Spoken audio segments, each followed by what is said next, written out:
SuperTalk Mississippi Media production. This is Gerard Gibert, and thank you for listening to MidDays here on SuperTalk Mississippi. MidDays with Gerard Gibert is on the air. MidDays with Gerard Gibert is powered by C-Spire. Power your home or business with C-Spire Fiber. To learn more, visit supertalk.fm/C-Spire. C-Spire Fiber powers SuperTalk Mississippi.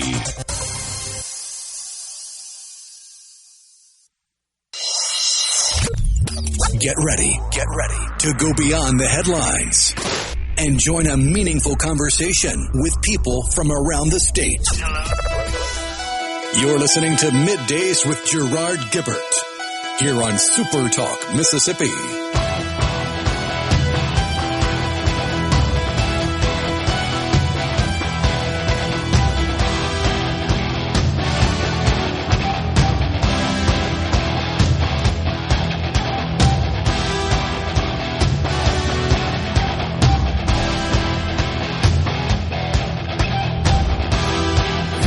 Good morning, everyone, and welcome to Midday SuperTalk Mississippi. I'm your host, Gerard Gibert, along with Will East in the Element Wealth studio, guiding you through the middle of your day with facts, fodder, and fine music. Morning there, Will. Boy, it felt a little fallish this morning there, Gerard. I don't know how it was in your neck of the woods, but mine, I walked outside to take it because the trash runs at my place on Mondays. So Me too. I was running out there to get it out there in time, and I was like, "Whoa!" I know. Well, it teases you, right? It always yeah. Don't get too comfortable and accustomed to this, because we probably got some more warmish weather at some point headed our way. And you know why? Because it's football season. It's football season, and it's weird. I don't know about your house, but my house, the leaves just decided, you know what? It's fall. I'm dropping. Yeah, and so they're everywhere now. I agree. There's some species that do start dropping their leaves a little earlier than others. An example, I have some Soche magnolias in my yard, and these are not the typical sort of Japanese magnolias or the little gem magnolias or the standard big southern magnolias. These have a different sort of big leaf on it. Almost looks like a big shamrock. They do bloom in the spring, pink and white flowers, a little stripe of pink in there. Then once they're bloomed, they push out the green, but big old leaves drop. They've already started, and that's typical. I remember that in years past. They get kind of cranked up, but they're among the first to come out, so they're on a little bit different schedule. Somebody needs to show them the calendar, I guess. But we're all buckled in, ready to go today. A whole bunch of stuff going on across the United States and, of course, the great state of Mississippi. Perhaps something that really shocked everybody over the weekend, really last night, was that Joe Max Higgins, the extremely successful director of the Link, that's the economic development group in the Golden Triangle there, has just enjoyed tremendous success bringing in major investments into that area of Mississippi. He's out. We sort of found out through a press release there, it seems like, Will, and there's just a lot of questions about that. A late Sunday press release, which was a little bit odd.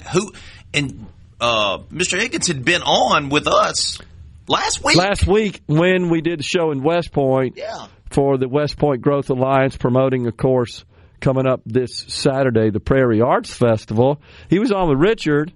And then a few weeks earlier than that, we did the Middays, hosted a remote for the new site, economic development site that the Link had secured in the Golden Triangle area up there, called Cinco, number 5. It's their 5th site, hence the name. And we did a show up there, and I had the pleasure of interviewing Joe Max as well. And that site directly across the street from where we were, actually, which is right down the street from the Communiversity that East Mississippi Community College operates. I've bragged about that every time we're there. I believe it's a model for what education and workforce development should look like, because it's a great collaboration between the private sector and the educational community. But this site's across the street from that. It would be on the north side there. and interviewed Joe Max. And then we find out that he's no longer with the link, and there's no details, right? We don't know. I would submit, Will, that the press release or the statement really from the link board suggests he was terminated. But we don't know that. We don't know that. We don't know. What I can tell you is when I saw this last night, we've had some SuperTalk representatives reach out to him. Okay. And he said he would get back with us. Okay. This all week. Right. So that's all. That's where I'll leave it. But so that's all we know. That's all we know so far. Okay. But yeah, it was. I was shocked. Yeah. I can't. This guy went on 60 Minutes. Yeah. Talking about how great, Mississippi is and all the incredible stuff. I mean, that doesn't just happen. So yeah, I was taken aback by it. And the only reason that I'm even making a statement that it sounds like at least that he was terminated, but we don't know, is because, and this is in our article, our news guys, thanks to them for getting on this as soon as the news hit the wire, and as you indicated, they reached out directly to Joe Max and said he'd get back to us, but they put together an article. Let's see, it was J.T. Mitchell, our news director, that took care of this for us on yesterday. Appreciate him for doing that. And so this was the statement, the press release from the Links Executive Committee, that's essentially their board, said, quote, a leadership transition is in the best long-term interest of the organization and the region we serve. And just, folks, I think probably know this, Will, a statement like that, I promise, isn't going out without lawyers looking at it. They're going to be involved, the lawyers who advise the Links Executive Committee, as is the case with any board. Yes. That is responsible for governance and oversight of an organization. This is something that the lawyer's gonna cobble together, the language and so forth. And doesn't that sound to you like maybe that it? Yeah.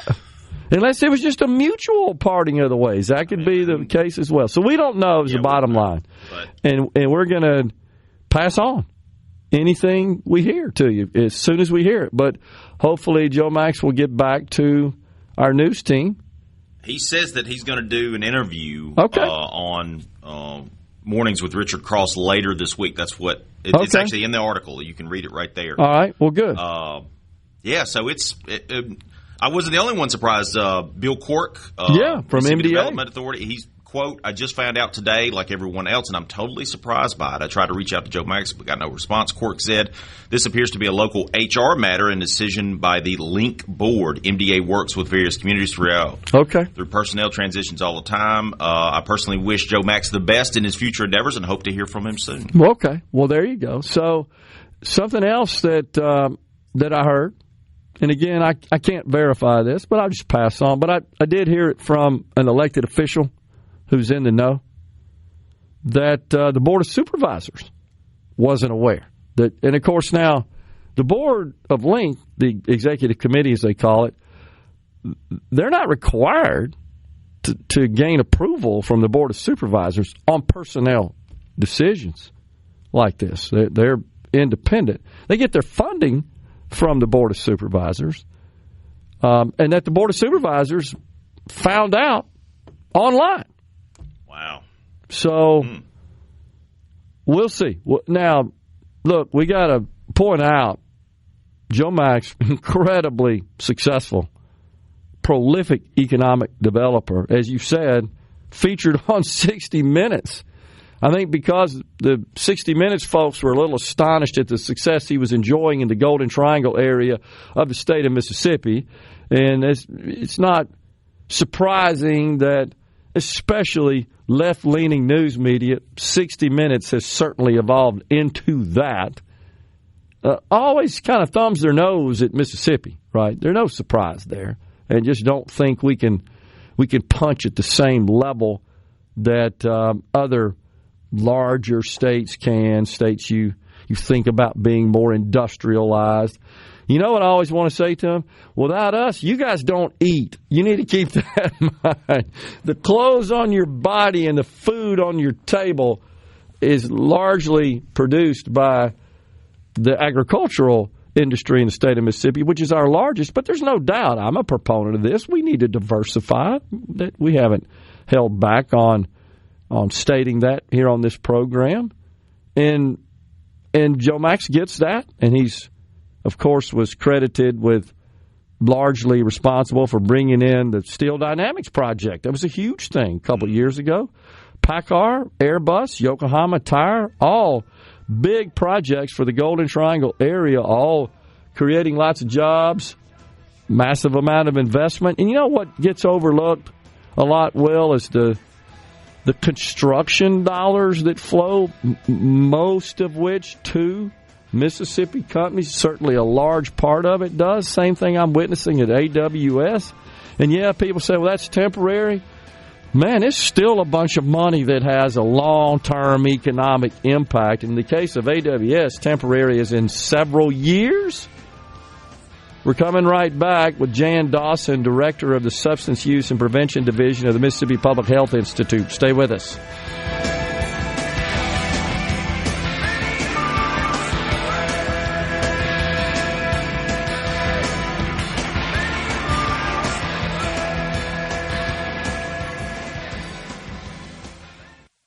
Sometimes an identity. This segment of Middays with Gerard Gibert is brought to you by Covington County Hospital in Collins, where your health matters. Now back to Middays with Gerard here on SuperTalk Mississippi.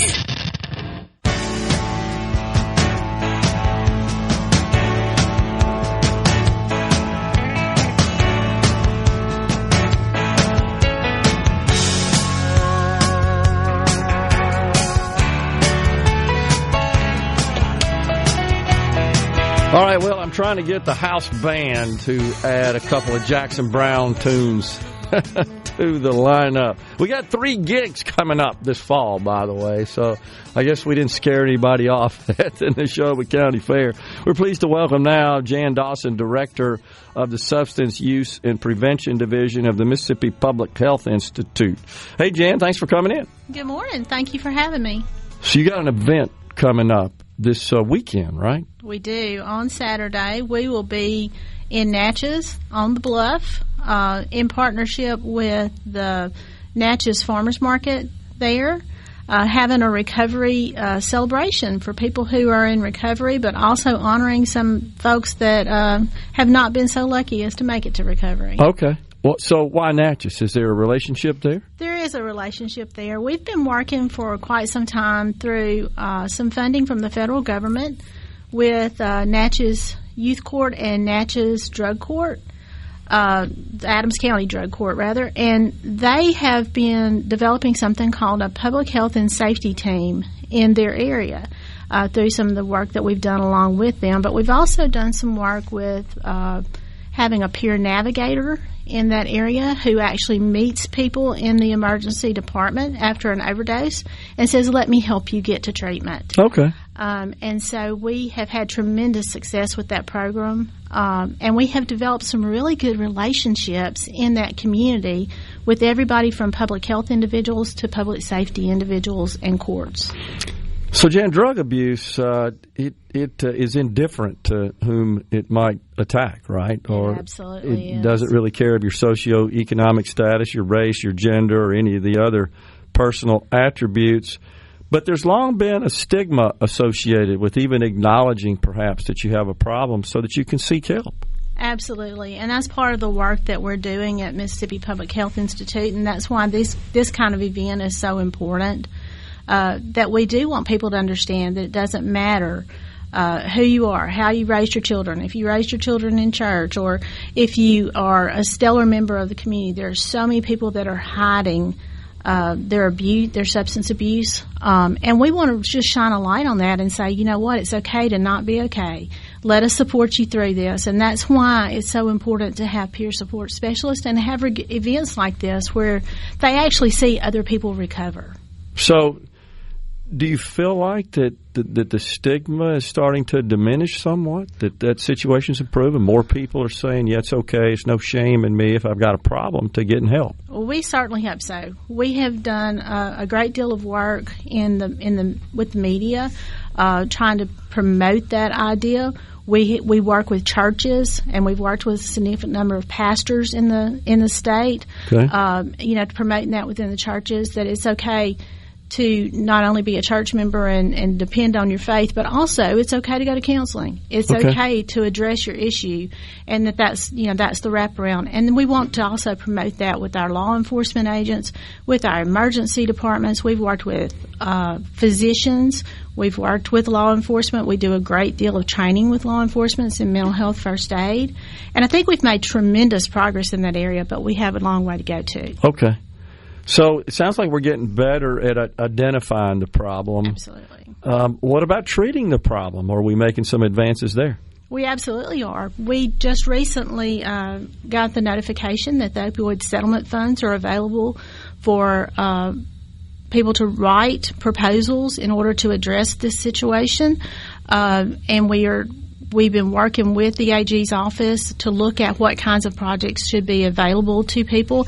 And right now, that funding is wide open to a large number and variety of programs. Okay.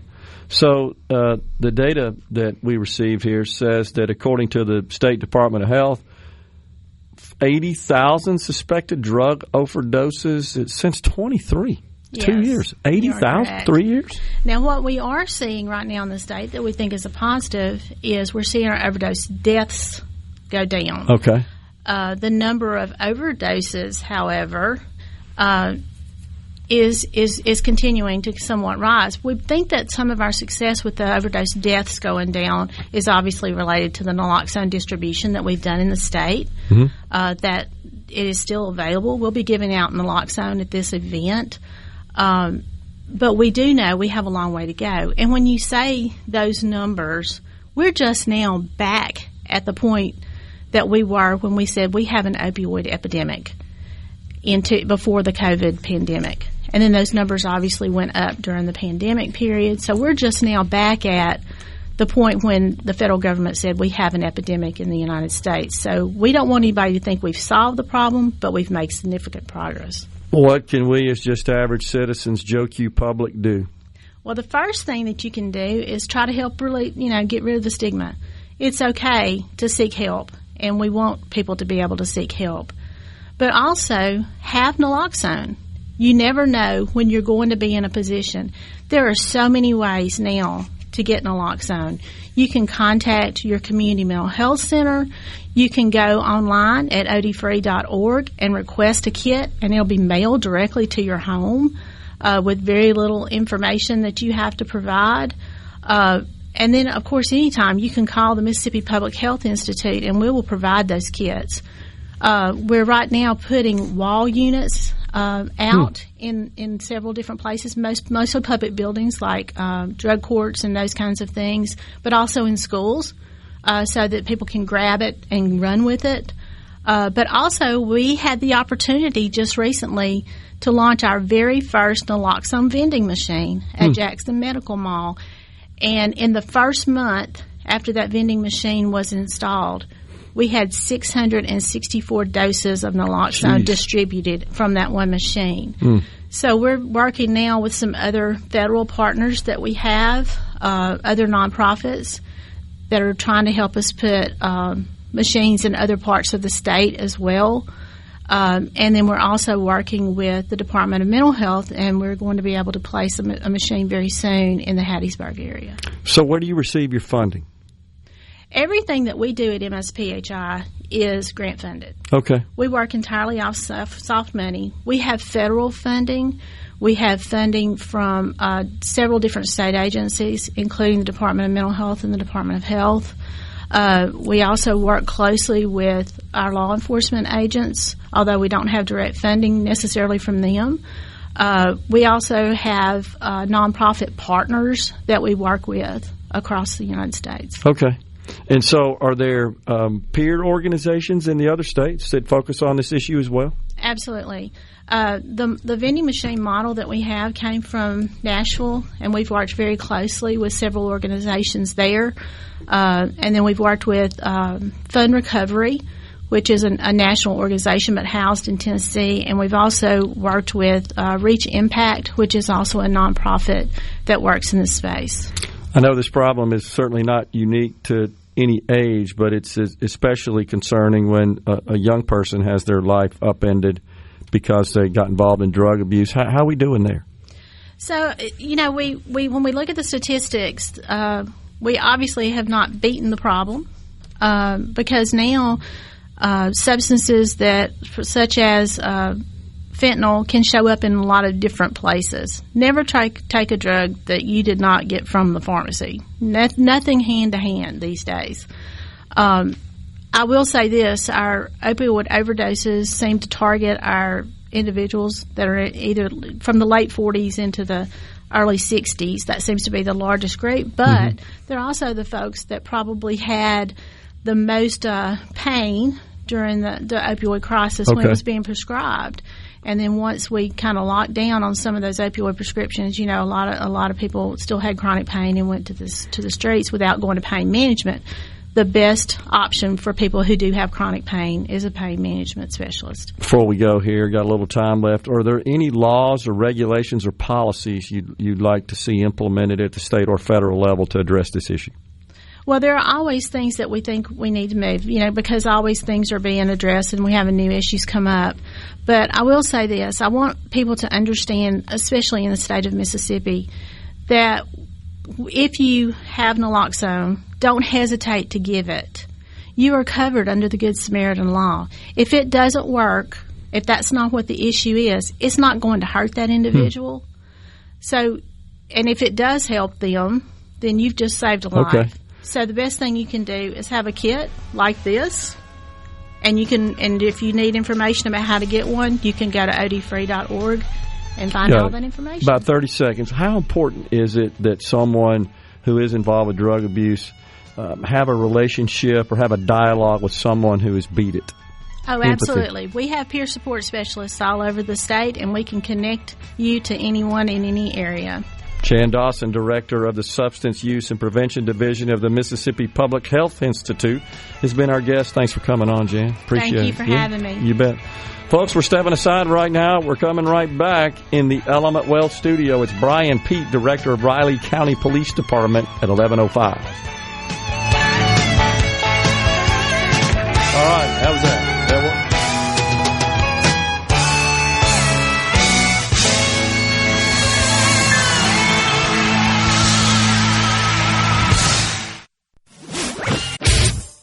You're listening to Middays with Gerard Gibert, here on SuperTalk Mississippi.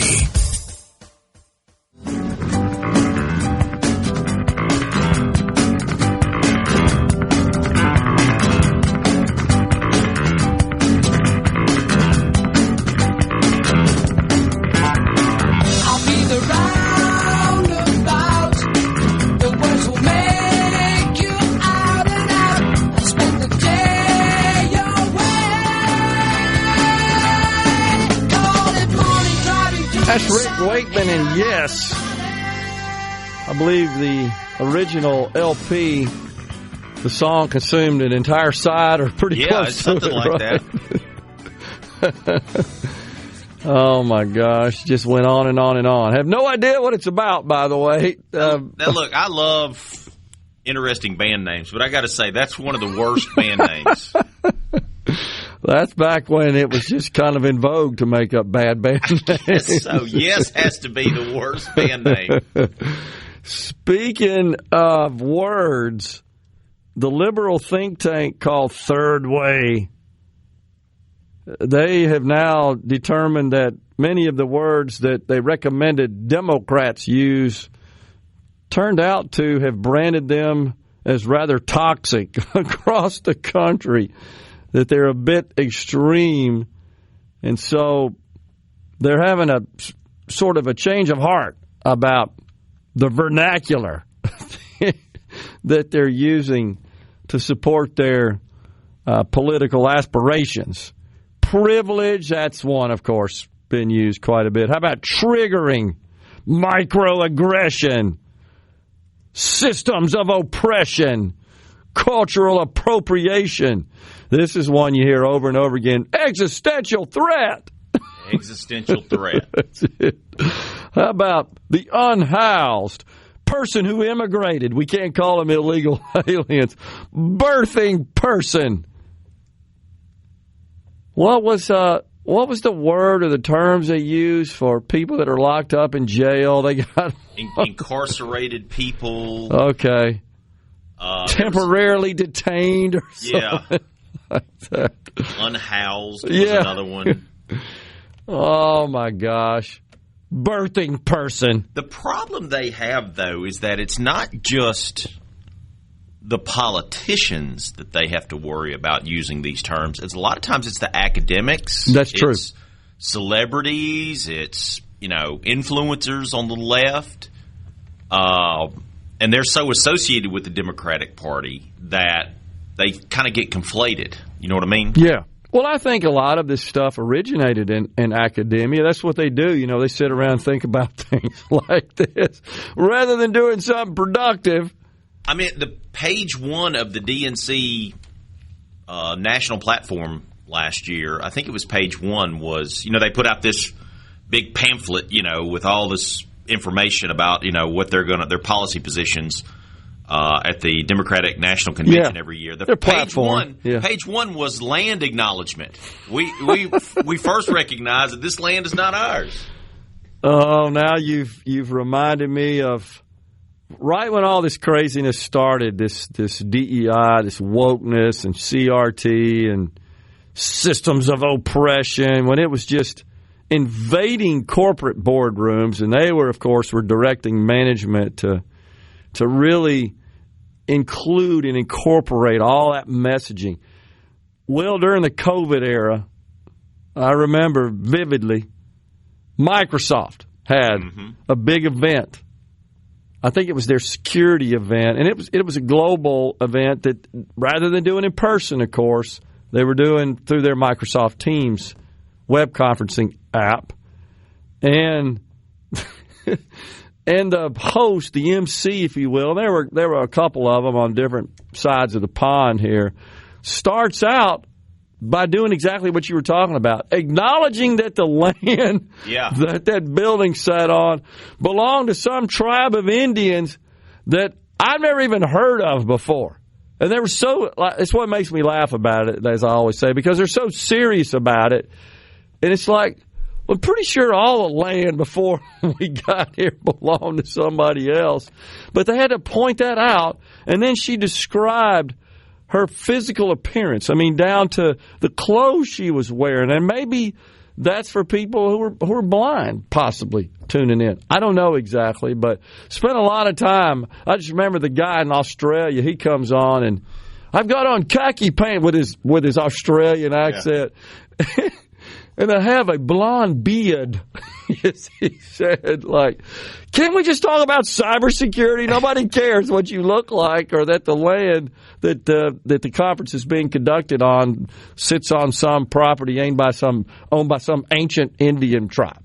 Well, why do they – I mean, the Native Americans took it from somebody, right? Well, exactly, right. Let's go back to the Neanderthals. Let's acknowledge that the Neanderthals at one point had this property. That's right. You know what I mean? The mastodons before that. Well, right? the whole conference would be apologizing. Yeah. This land was once occupied by Tyrannosaurus rexes. We know that they were there. Before that, it was that's right. Some amoebas or something. So now this third way. A organization that's advising the Democrats says, quote, "We are doing our best to get Democrats to talk like normal people." Good luck on that, pal. Man, oh man. Well, they just don't have an authentic message. It's not just the messaging, but it's also the message and the thoughts behind them. They just don't, for the most part. Not again, a lot of this pertains to national politicians. Sometimes at the local level it's different, and a lot of times it is. Yeah. But like Gavin Newsom, that whole thing that he's doing right now where he's imitating Trump on Twitter or wherever, It's just not authentic. Well, when Trump does that, that's him. That's his personality. That's his personality, and that's, again, the issue is they have no personality. They're the most bland people that you could possibly get. And again, I go back to this, Gerard. I'll say it to the day I die. Nowadays, the politicians on the left-leaning, Democrats, some independents, they're not brought up through the media ranks of getting beat up. Yeah, I agree with that. They can't take a punch. They can't counterpunch. Bill Maher said this the other day on his show. He said, look, the Republicans come on here a lot of times, Ted Cruz, others. He says, and I pummel them. I whip up on them, okay? But they're coming on my show. He says, I would love to have AOC come on my show. Sure. I would love to have some of these others come on my show. He says, but they won't. Yeah, they won't. They've been so mollycoddled. They've been so brought up in softball questions from people that think like them that they're not accustomed to and you see it in the national media. Whenever a national media person throws a punch at them, doesn't throw them a softball, they don't know how to respond. They'll only go into friendly territory. They won't accept an interview into an environment where they might get asked not just necessarily hard, I wouldn't even say combative questions, but how about questions that would require them to explain and elaborate on their positions? They can't. They just want to hear, yeah, that's great, that's what we want to do. And what happens a lot of times is when they do go on these programs, 60 Minutes, I'm looking at you, they edit. Yeah, that's exactly right. So you don't get the full story. You don't get the full – I mean, that was the whole deal with that 60 Minutes interview was Kamala Harris went on there and she gave a rambling answer. Right. And they did a promo of her giving this rambling answer, but when they showed the actual program, they had cut it down. Now, they said it was for time purposes, but I don't think that really held up to the smell test. Her answer was much more concise, much more coherent versus what she actually said. Now, if they had released a transcript of it, this wouldn't have been a big issue, but they refused to do that because they knew it was a rambling answer. So, right. It goes back to, in my view, what's happened in media in this country in general is that the lines between objective news and opinion have been blurred. Absolutely. But here, for example, this show is an opinion show. Our news department, on the other hand, just reports the news. So an example is what we just did this morning. Our news department reported on the separation of Joe Max Higgins from the link. Well, I offered an opinion just based on reading between the lines. That was all. That's not found in our news article. That's the way it should be. News, opinion. But if you look at CNN, MSNBC, look, we have to be honest, even Fox, those on the right a little bit. They infuse opinion into news. Yeah. But it's also fair to say that those outfits are more opinion and sort of built around opinion than they are news. And I guess you have to rely on then the traditional mainstream media, the television networks and newspapers, but they've all gotten tainted. They've all got skewed into one direction or another, I would say.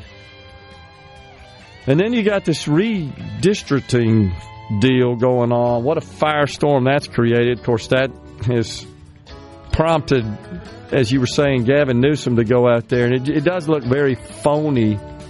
But the Republicans are just doling out a dose of the Democrats' own medicine here. I got some ideas of what I think we should do to kind of address this never-ending gerrymandering issue. But right now we're stepping aside for a break. We're coming right back in the Element Wealth studio.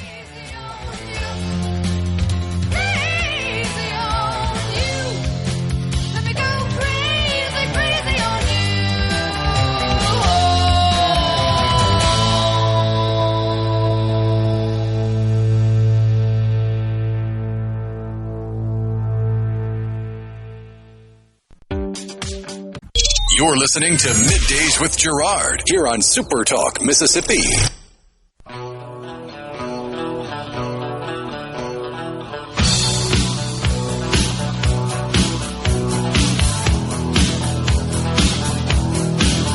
in a lonely hotel room that the guy started to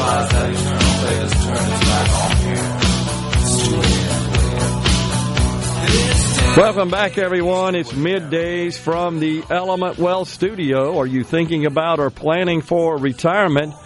Do you have a plan? Go to myelementwealth.com or call 601-957-6006 to let Element Wealth help you find your balance between income, growth, and guarantees. Don't forget, as always, the C Spire text line is wide open, 601-879-4395. Boy, the Sports Talk team has been all over the place, man. They are in demand. Sports Talk Mississippi is going to be in Senatobia this afternoon for Meet the Rangers Day at Northwest Community College. The Rangers 2025 football season will kick off soon with high expectations once again. Plus, you'll hear about all the incredible things happening at Northwest Community College. We're so blessed, Will, to have a fantastic community college environment here in the state of Mississippi. 16 community colleges across our state. They're all great. And I may be a little biased, I guess, but I'm going to say it's the best community college system in the country. In the country. Not only do they excel at athletics, but in academics as well, preparing our young folks for careers of the future. Always good experiences had by those that attend at Northwest Community College. Certainly no exception there. So lots of controversy over the last few days about this redistricting, this gerrymandering as it is referred to in Texas. Now California says it will follow suit and counter Texas, who believes through their redistricting can add 5 seats for the GOP in the U.S. House. And then you got Illinois talking about chopping up that state again. My gosh, they're already chopped up. The Democrats have been doing this. The Republicans have been doing this. And it's just a tit-for-tat scenario. But right now, Republicans own the state legislatures where this the district drawing occurs, and that includes in Texas. So they're trying to take some advantage of that. And you can look at some of the deep blue states. Massachusetts, I think, is one, for example, that has Republicans in it, but they're underrepresented. Speaking of underrepresented communities, underserved communities, a favorite term of the left, well, that very perfectly applies to the representation from some of these deep blue states of conservative Republicans in those states that don't have any. Yeah. For the most part. So I get it. Now, I had an idea thinking about this, and I've said this many times on the program, that perhaps there's so much invested. I mean, financially, people cycles, courts, judges, you name it, legislatures, in consultants in this redistricting or districting. What that always says to me is that maybe we've conferred too much power to a House seat or control of the House or the Senate or even the White House in that respect. Maybe it's just too much power. When you look at the money being spent on some of these campaigns, $150 million for a Senate seat, that just tells me that that seat's just too valuable because it has too much power. I don't think that was the founders' vision. It was go away for a while and take care of the people's business and then get back to the farm. And in the meantime, your neighbors take care of your family. Man, have we ever drifted away from that or what? When you see these folks that have been in Congress 30, 40, 50 years, enriching themselves often and just continue to run. It just feels like there's too much power that's been vested in these congressional seats. It wasn't supposed to be like that. Maybe this is a suggestion I made on my social media. Maybe we ought to consider just using a random number generator. Just figure out the latitudinal and longitudinal boundaries and make sure that creates a district that has the appropriate number of constituents in it. 720,000, I think, per House seat. That's the way our Constitution says it. We do a census, and then we divide that by 720,000 and say, okay, this is how many districts we're supposed to have. And that's figured out per state. That's why we lost one not so long ago, 20 years or so ago. So we went from 5 to 4. But maybe we just ought to say, hey, RNG, random number generator. That's the way lotteries work, by the way.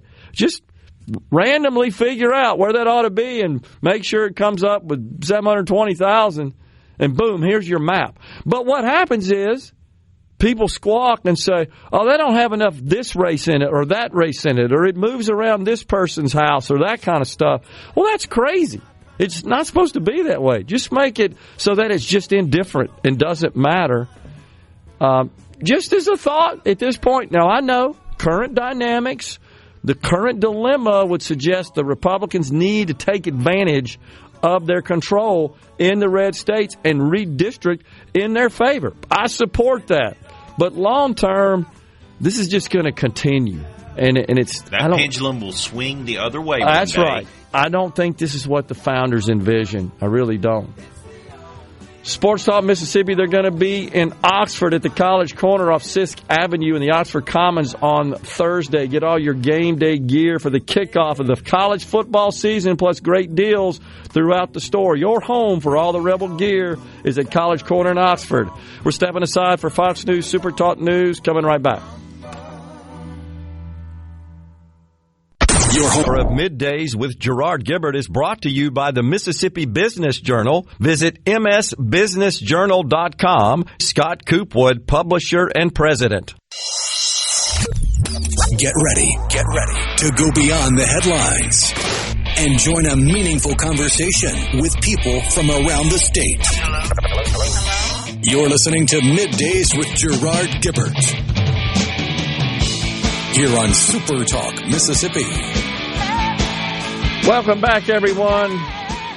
It's hour 2 of Middays. This is a Monday, so we have a short show for you today. Ricky Matthews, SuperTalk Outdoors. That broadcast will occur starting at 12:05 today. So, on the C Spire text line, Ben from Madison says, I really don't like this Intel deal where government will receive a 10% stake in the company. Talk about seizing the means of production. Pleasantly surprised to see so many conservatives push back on the idea. I got to tell you, Ben, I'm not a fan of it either, and was somewhat disturbed when I found out that the federal government would, in fact, receive a 10% stake in chip maker Intel. The president says that the taxpayers aren't paying anything for that directly.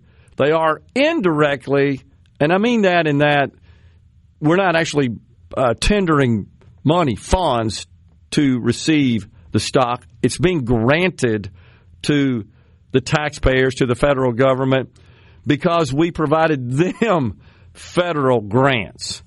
And that was through the CHIPS Act. And you guys may remember that when the CHIPS Act was enacted in 2022, which provided grants or grant opportunities to chip makers in this country. It was championed by the Democrats, Joe Biden. Unfortunately, it was also supported by 17 Republicans, and that included Mississippi's Senator Roger Wicker. He supported that legislation. I was critical of that vote. I thought that was a bad move on the part of Republicans to join in Democrats. This is corporate welfare on steroids. This is just writing checks to these chip makers. And there was all sorts of conditions, DEI crap and stuff attached to it as well. Of course, everything that was done by Joe Biden and the Democrats had to include that component, right? And so I was upset with, I think it amounted to about $300 billion over a period of time. I may be a little high there, but it doesn't really matter. I thought that was bad. And so I don't fault the president for saying, hey, you know what? In exchange for us giving you these grants, you need to give us something back. How about a stake in the company? I get the rationale for it. It's a quid pro quo. It's deal making 101. Now, AMD and NVIDIA are also going to pay the federal government 15% of their sales to China just for the privilege of policy allowing them to sell their second-tier level of chips from China. So, let me send this text real quick. Okay, so we have a plan, Will, I'll share with you in a minute. So, okay. Next segment. But isn't this kind of similar to what they did with TARP, where the government took a stake in financial companies in the wake of the Great Recession? Yeah, the crash, the financial crash of 2008. So that was called the Trouble Asset Relief Program, and that's because banks were sitting on all these toxic assets, these worthless, valueless assets, and were also held on their balance sheet what are called credit default swaps, CDSs, which are essentially insurance against a default by a debtor. So I loan money to a homeowner in the prime lending era, knowing this was a bad loan to start with a high probability of them defaulting. I'm going to insure against that default, and there were so many defaults, it took the insurance companies down. Yeah. So, and that's what precipitated the ensuing crash. But you're right. So the federal government, it did two things. One is it provided funds under TARP to these financial institutions. And by the way, whether they wanted it or not, They were forced to take it. We had several customers. I remember it distinctly. One of them, Will, was Iberia Bank in Louisiana. The first, you can look it up, the first to repay when they were able to repay. They had to sit on it, forced to take it, didn't want it because it didn't affect every bank. But they accepted this money from the federal government, and they essentially just held it on their balance sheet in many cases. And the other thing that happened is we bought equity in GM, the car makers, I've always felt, to sort of repay the unions for their support of Barack Obama. Because a lot of people don't know this, but GE also at the time had a financial division. GE Financial. That got, I think, a bunch in trouble. Of money. They got money. They got caught up in all this. But if I recall, the government got preferred stock. That's right. That's right. And then sold that stock off later on for a healthy profit. Well, not in GM, not in the car makers. Where they got remunerated with a profit was in the repayment with interest from the financial institution, which, by the way, you can look this up as well. Every dime of that has been repaid. It did produce a tidy profit for the taxpayers. We still have some stake, I believe, in the auto companies from the bailout. And nonetheless, I think most conservatives, and this is what Ben, I think, is pointing out from Madison here on the text line, would say, this kind of looks like socialism, like central planning, like why is the government investing taxpayer money, sort of picking winners and losers? And then think about this, Will, all the people that get upset because government does something that maybe only members of Congress know about before it hits the public wires. And they say, wow, looks like the government, the president here is going to buy a stake in Intel. Before that hits the streets, I'm going to go get me a position in Intel. Because you saw what happened. It went up by 10% after the government took a stake in it.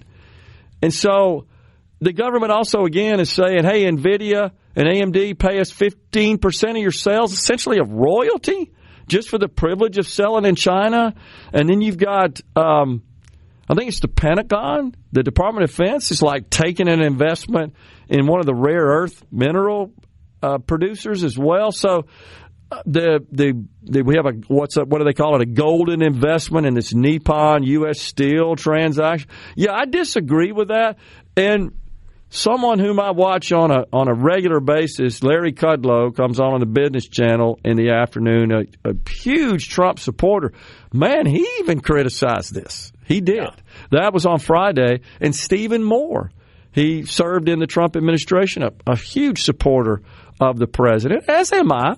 But just found that this was a little out of their comfort zone. Stephen Moore worked in the Council of Economic Advisors in the Trump administration, Trump 45.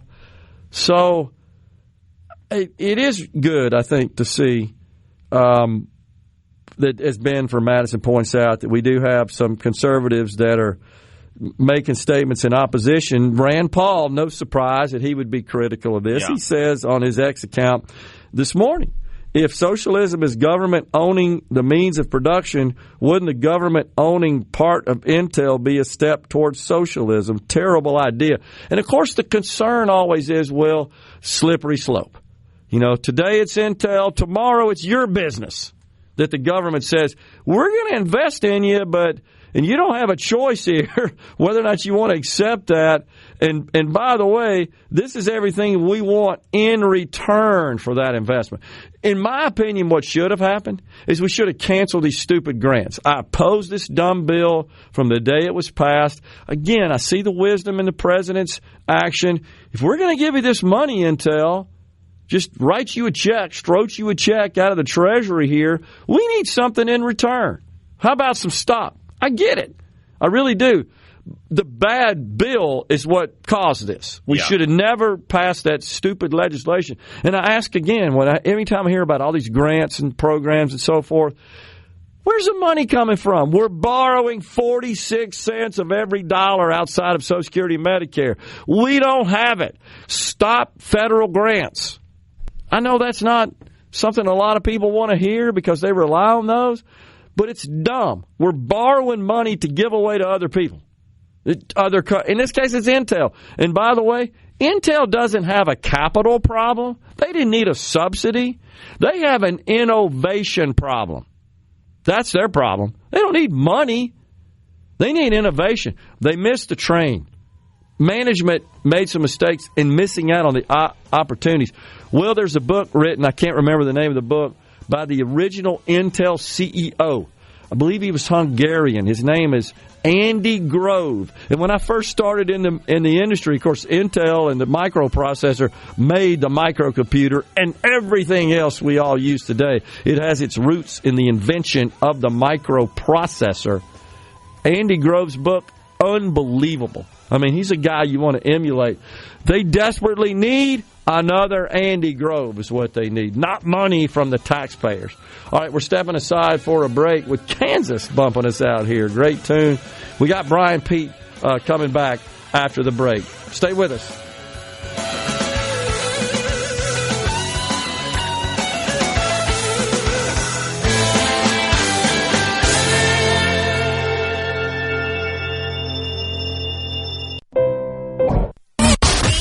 Middays with Gerard Gibert. Let's do this.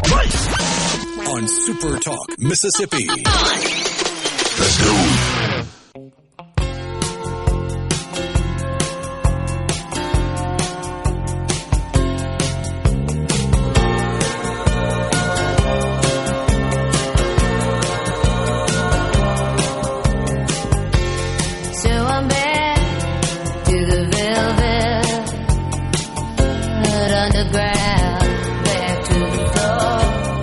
Welcome back, everyone. It is Middays. We are live from the Element Wealth Studio. Thanks for joining us on this Monday, kicking off a brand new week. We're pleased to welcome now Chief Brian Pete, a CIT International board member, also the director of the Riley County Police Department. Hey, Chief Pete, good to see you, sir. Thanks for coming on.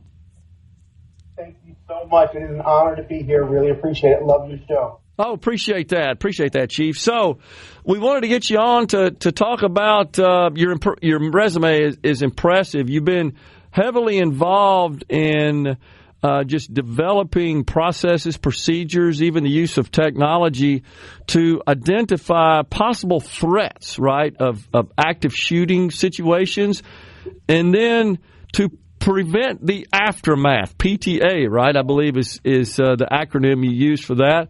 And I guess I really hadn't thought about that. I don't know that most people have, that often we have these situations and these horrific shootings, and then almost inevitably there's a possibility of more, right, happening after that. And we're looking for ways to prevent that. Talk about that, Chief.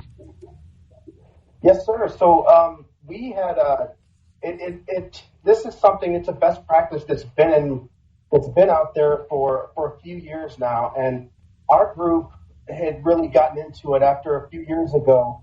A good friend of mine who I had the honor to work with, Officer Tony Ferguson from the Alamogordo Police Department, was shot and killed in the line of duty in New Mexico. And one of the things that we again realize is that there are certain behavioral cues that people exhibit, people who are more prone to violence, that they exhibit. And the person who shot and killed Tony had a lot of these behavioral indicators. And from that point, we say no more. And we don't want to do this because every time we have a tragic shooting, conversations revolve around weapons, Second Amendment rights. They revolve around mental health issues, a lot of myths on a lot of sides.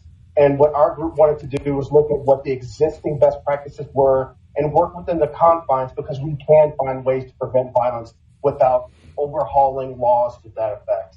So, Chief, it seems to me like that in our society in general, even though people are suspicious, they're so concerned, so hesitant, afraid, if you will, of repercussions to just speak up, whether it's teachers or physicians or family members, neighbors, what have you. Is that the case, and how do we address that? That is the case. Everybody holds a little bit of a piece to the puzzle, and so there are reporting systems. There's a lot of different things to do just to reach out. But it all starts with training and letting people know what's out there, what's available. And so if you see something online, if you hear someone talking, if you hear parents that have a concern and teachers hear that, they should report it to the police. They should report it through channels. But unfortunately, if you don't have the training in a community and people don't know what's available, I've been in jurisdictions where concerns were reported up to schools. And the schools did not share that information with the police because they thought it was a school disciplinary issue. And vice versa, when the police thought that it wasn't something the schools needed to know about, so they're going to run the investigation. But the best practice is you get everybody together in the same room. You get teachers, you get school administrators, you get business owners, you get prosecuting attorneys, you get law enforcement, everybody who has a stake in where this potential threat is going to be. And you share information. And from there, you develop a game plan, whether it's wraparound services for mental health and crisis mitigation, or you look at things like arrests. One of the other things that are out there when we think about active shooters is that roughly 60 to 70% of active shooter incidences are mainly domestic related. So it's also key that business owners and supervisors know exactly what's going on as well. Hey, Chief, it seems like every time one of these incidents occurs in the aftermath, we always hear folks say, well, I noticed this, that, and the other, and I was suspicious, but I just didn't want to speak up. Whether it's now everybody has a digital footprint, a social media footprint, and a lot of times they want to go out there, right? I mean, that's their brain's kind of wired that way. They want the attention more than anything else, it appears. And I'm not trying to play psychiatrist here, or psychologist whatsoever, but it just seems like every time, I saw this, and you're thinking, man, if you just would have spoke up, perhaps we could have prevented this. Yeah, and we encourage folks because at the very least, very least, you're helping someone, you're bringing attention to an issue. Yeah. And whether it rises to the occasion that someone's really thinking about targeted violence or hurting someone else, or whether it's a cry for attention, whether it's a domestic related issue at home, whether it's children who need something, whether it's someone who's trying to get out of an abusive relationship, you're still helping each other. And I think that we all know that we have a duty to our communities, to our neighbors. And as long as I think if you do something with the intent to help and that there's no malice in your heart, you're fine. Personally, you're fine. But more often than not, when someone's in a crisis situation, they may be upset at that immediate time when they've been reported, like, say, for example, domestic violence. But then as those folks are coming out of the crisis they're in, they often reach back to the people who have called for help and thank them for it. So I get it in a lot of different places, whether you're spiritual or not. You pray on it, you think about it, but ultimately we all have to do what's right. Because I think the regret of something big happening is a lot worse if you didn't call somebody and tell somebody something. So you have a nonprofit that you've created that you serve as a champion for called Prevent the Aftermath, PTA. And you're working with private companies as well as some elected officials, right, to promote this and just to get the message out. And then you're doing some training as well. Is that correct? Yes, sir. So our private or our nonprofit organization is called Prevent the Aftermath. Our website is www.preventtheaftermath.org.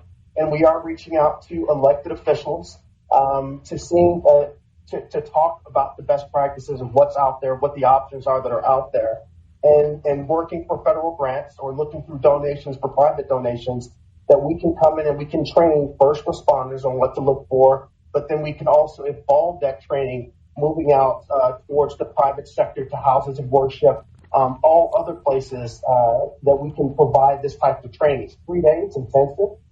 There's no other training out there in the world that's like it.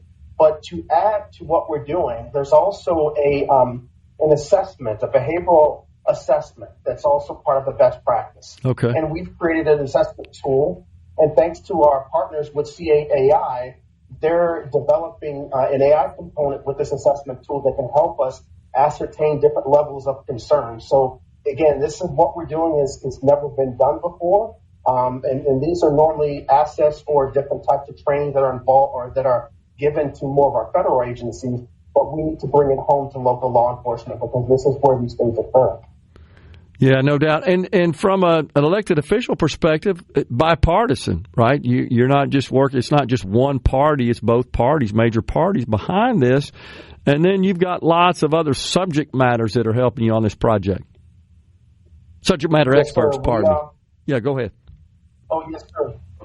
Yeah, we've been reaching out to governors of both red and blue states, as well as senators and folks in Congress, and I think we've got really good traction on the support level for us. It's just an issue. I think when you look at it from the political landscape, the most appealing thing to us is that we're working with systems that are already in place, and just like in crisis intervention, it's you use the resources available in your community. Okay. Real quick, talk about how artificial intelligence and technology in general can also support this effort. So through our partnership with C8 AI, with the assessment tool, normally you need to have, every year the FBI comes out with an assessment as well as the National Threat Assessment Center with the U.S. Secret Service.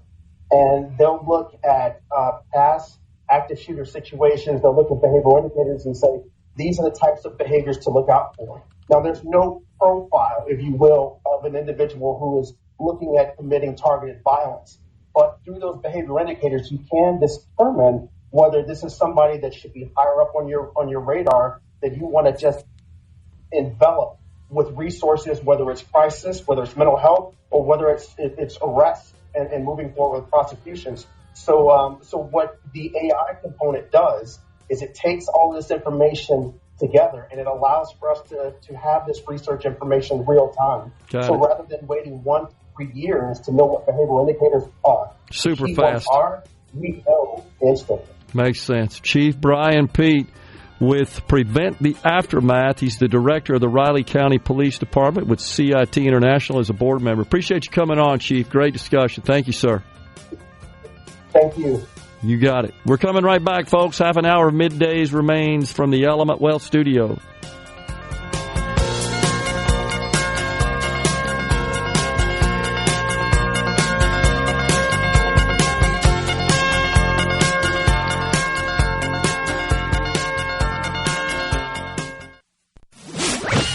Middays with Gerard Gibert. It is on SuperTalk Mississippi. 1, 2, 1, 2, 3. Whatever happened to a Saturday night when you rested sharp and you felt alright? It don't seem the same since cosmic lights came into my life. I thought I was divine. I used to go for a ride with a chick to go and listen to the music on the radio.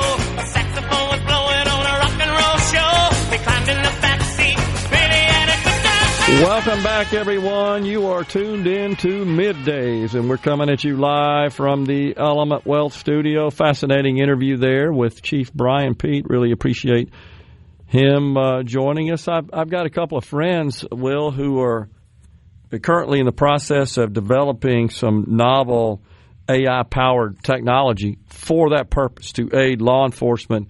And that's one of the ways, is to try to prevent the aftermath and look for signs of some. It does seem like, right, every time one happens, there's a copycat or there's something that happens after it.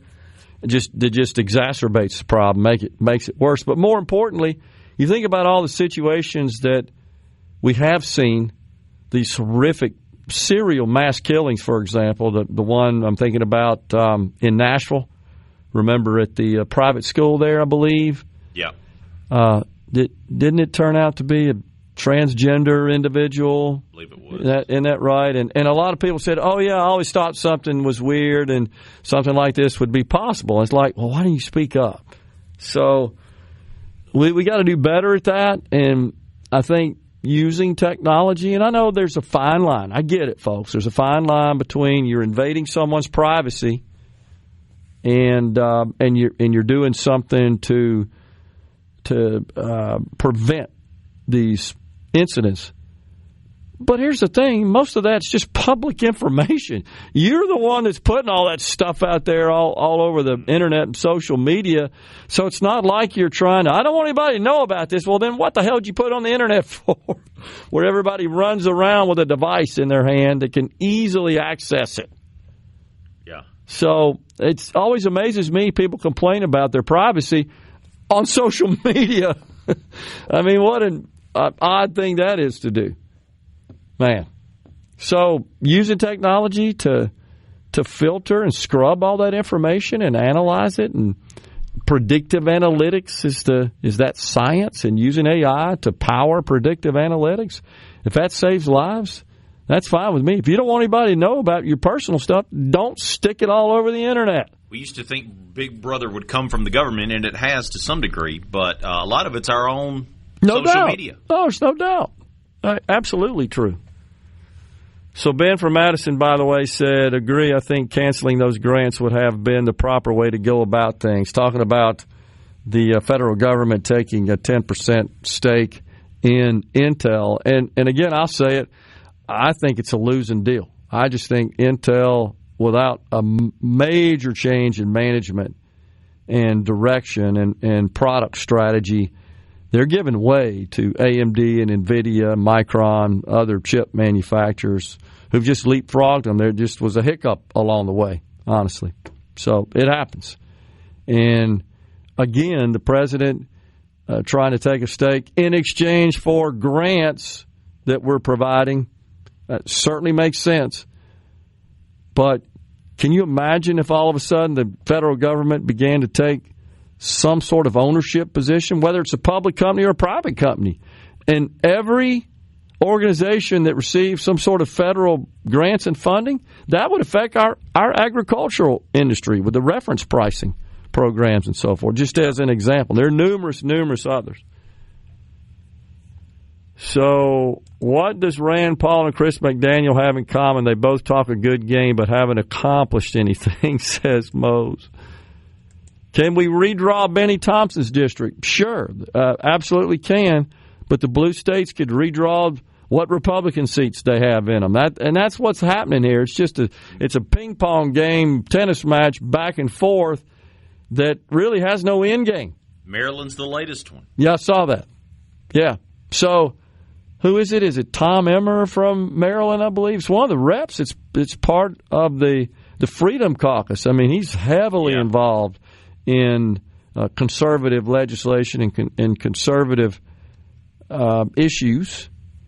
I think it's Tom Emmer. I could be wrong about that. You wouldn't think you'd see somebody that far to the right, that conservative, that is... Andy Harris. Andy Harris, that's right. That's right. Thank you for correcting me there. Thank you. But correct me if I'm wrong, but Maryland tried this a while ago and got shut down by I believe the Supreme Court, if I'm not mistaken. Seems like that's right. And that's the only point I'm making is the game, the way it plays out is the states redistrict, somebody challenges, it goes to court, depending on the judge, it keeps ascending its way through the courts, through the appeal systems, all the way up to the Supreme Court, and then they strike it down, say go back to the drawing board. That just seems crazy to me. And I don't see that cycle ending. So, Yeah, so sure, we could redraw Benny Thompson's seat out. That'd make me happy, for sure. But then you got a state where you've got some 40% are Democrats that don't have a member in the House. Mm-hmm. Now, you could say, well, that's too bad. We own the legislature, and they're the ones responsible for drawing the district lines, and I appreciate that. And I certainly understand leveraging that position, leveraging that power. But then when the Democrats do it in the deep blue states, shouldn't we at least recognize that they're just doing what we did? And that's all I'm saying is this is a cat and mouse game that I don't think has a termination point. But I'd be happy, of course, to replace Benny Thompson. What I think is wrong is when the courts come back and say, you don't have enough black people in the district. That's totally wrong. I do not believe that congressional districts should be based on the racial composition. That's just wrong. That's totally wrong. And in Mississippi, we don't register by party, so you really can't tell, other than someone's historical voting record, but you don't register by party here, so if you try to draw lines on that basis. So inevitably what happens is the Justice Department says, you don't have enough black people in that district, right? That's what happens over and over again. Well, no, that's not the way our Constitution's designed. It doesn't say anything about you got to have a certain racial composition in a congressional or any district for that matter, even school districts. That's wrong, in my view. So we'll see what happens. But at this point, it looks like Texas is moving forward. I'm sure to get challenged. California's moving forward to counter what Texas is doing. It really doesn't matter a whole lot in the other states because they don't have enough seats. Florida it does, New York it does, Texas, California, Illinois, and then everything else kind of falls in behind that from a population perspective where you got a lot of seats. And it's fairly divided up. And I've made this point before, Will. In California, where they do register by party, there are more registered Republicans in California than people in Mississippi. Wow. Now, you wouldn't think about that. Yeah, they're 3.3 million registered Republicans. It's a state of 40 million. So it's still a fraction of the population. But it's more votes in California for a Republican than we have in the state of Mississippi. In total. So it's just a big dang state. Is it your opinion Trump would have the government take a position in Intel and let it fail? No, I don't think so whatsoever. I think that this administration feels very strongly that it's important for us to have a thriving semiconductor industry. I think COVID exposed that when we learned so much of our semiconductors come from the Pacific Rim. Taiwan is an example, and China's always saber-rattling about moving into Taiwan. I think this is a national security, and I get it. It's just a matter of whether or not the government should get involved in the private sector. And I think Intel is a company that's got problems. It doesn't matter if the government gives them grants. And all the president's saying is, hey, look, Intel, we're giving you this grant from this terrible CHIPS Act. And though I want to make this point, though I fully support, Will, rescinding those grants in the CHIPS Act, here's the problem. We got Republican control of the Senate.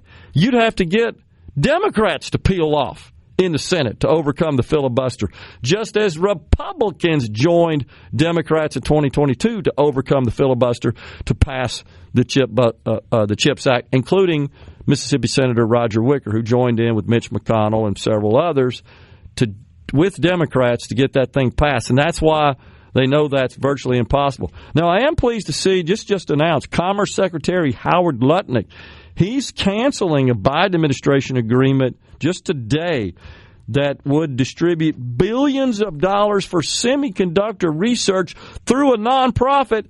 This is what pisses people off, Will, what I'm about to tell you. A nonprofit that is set up, created by, and staffed by former Biden political appointees. That's what makes people mad right there. I work in the administration a little bit. I feather my nest, right? I leave. I go find some stupid grant. In this case, semiconductor research. They're no more doing semiconductor research than I am going to the moon. That's just ridiculous. $11 billion of semiconductor research in the CHIPS Act, and these guys landed $7.4 billion of the 11 in this stupid company.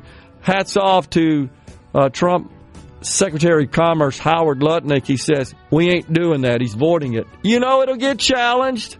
I get it, but I like the move anyhow. All right, folks, we're stepping aside for a break right here. It's Middays. Don't forget, it's Ricky Matthews Outdoors. Super Talk Outdoors at 12:05.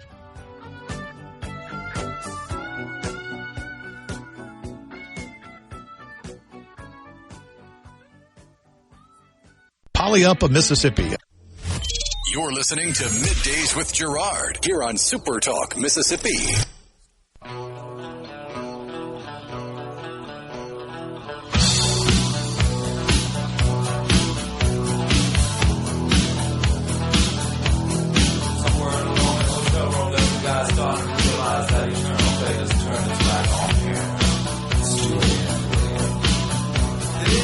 Welcome back, everyone. It's Middays from the Element Wealth Studio. Are you thinking about or planning for retirement? Do you have a plan? Go to myelementwealth.com or call 601-957-6006 to let Element Wealth help you find your balance between income, growth, and guarantees. Don't forget, as always, the C-Spire text line is wide open, 601-879-4395. Boy, the Sports Talk team has been all over the place, man. They are in demand. Sports Talk Mississippi is going to be in Senatobia this afternoon for Meet the Rangers Day at Northwest Community College. The Rangers 2025 football season will kick off soon with high expectations once again. Plus, you'll hear about all the incredible things happening at Northwest Community College. We're so blessed, Will, to have a fantastic community college environment here in the state of Mississippi. 16 community colleges across our state. They're all great. And I may be a little biased, I guess, but I'm going to say it's the best community college system in the country. In the country. Not only do they excel at athletics, but in academics as well, preparing our young folks for careers of the future. Always good experiences had by those that attend at Northwest Community College. Certainly no exception there. So lots of controversy over the last few days about this redistricting, this gerrymandering as it is referred to in Texas. Now California says it will follow suit and counter Texas, who believes through their redistricting can add 5 seats for the GOP in the U.S. House. And then you got Illinois talking about chopping up that state again. My gosh, they're already chopped up. The Democrats have been doing this. The Republicans have been doing this. And it's just a tit-for-tat scenario. But right now, Republicans own the state legislatures where this the district drawing occurs, and that includes in Texas. So they're trying to take some advantage of that. And you can look at some of the deep blue states. Massachusetts, I think, is one, for example, that has Republicans in it, but they're underrepresented. Speaking of underrepresented communities, underserved communities, a favorite term of the left, well, that very perfectly applies to the representation from some of these deep blue states of conservative Republicans in those states that don't have any. Yeah. For the most part. So I get it. Now, I had an idea thinking about this, and I've said this many times on the program, that perhaps there's so much invested. I mean, financially, people cycles, courts, judges, you name it, legislatures, in consultants in this redistricting or districting. What that always says to me is that maybe we've conferred too much power to a House seat or control of the House or the Senate or even the White House in that respect. Maybe it's just too much power. When you look at the money being spent on some of these campaigns, $150 million for a Senate seat, that just tells me that that seat's just too valuable because it has too much power. I don't think that was the founder's vision. It was go away for a while and take care of the people's business and then get back to the farm. And in the meantime, your neighbors take care of your family. Man, have we ever drifted away from that or what? When you see these folks that have been in Congress 30, 40, 50 years, enriching themselves often, and just continue to run. It just feels like there's too much power that's been vested in these congressional seats. It wasn't supposed to be like that. Maybe this is a suggestion I made on my social media. Maybe we ought to consider just using a random number generator. Just figure out the latitudinal and longitudinal boundaries and make sure that creates a district that has the appropriate number of constituents in it. 720,000, I think, per House seat. That's the way our Constitution says it. We do a census, and then we divide that by 720,000 and say, okay, this is how many districts we're supposed to have. And that's figured out per state. That's why we lost one not so long ago, 20 years or so ago. So we went from 5 to 4. But maybe we just ought to say, hey, RNG, random number generator. That's the way lotteries work, by the way.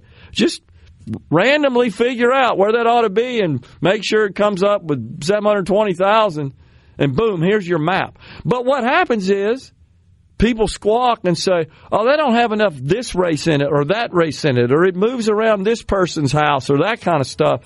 Well, that's crazy. It's not supposed to be that way. Just make it so that it's just indifferent and doesn't matter. Just as a thought at this point. Now, I know current dynamics, the current dilemma would suggest the Republicans need to take advantage of their control in the red states and redistrict in their favor. I support that. But long term, this is just going to continue. And it's that pendulum will swing the other way. That's right. I don't think this is what the founders envisioned. I really don't. Sports Talk Mississippi, they're going to be in Oxford at the College Corner off Sisk Avenue in the Oxford Commons on Thursday. Get all your game day gear for the kickoff of the college football season, plus great deals throughout the store. Your home for all the Rebel gear is at College Corner in Oxford. We're stepping aside for Fox News Super Talk News. Coming right back. A SuperTalk Mississippi Media production.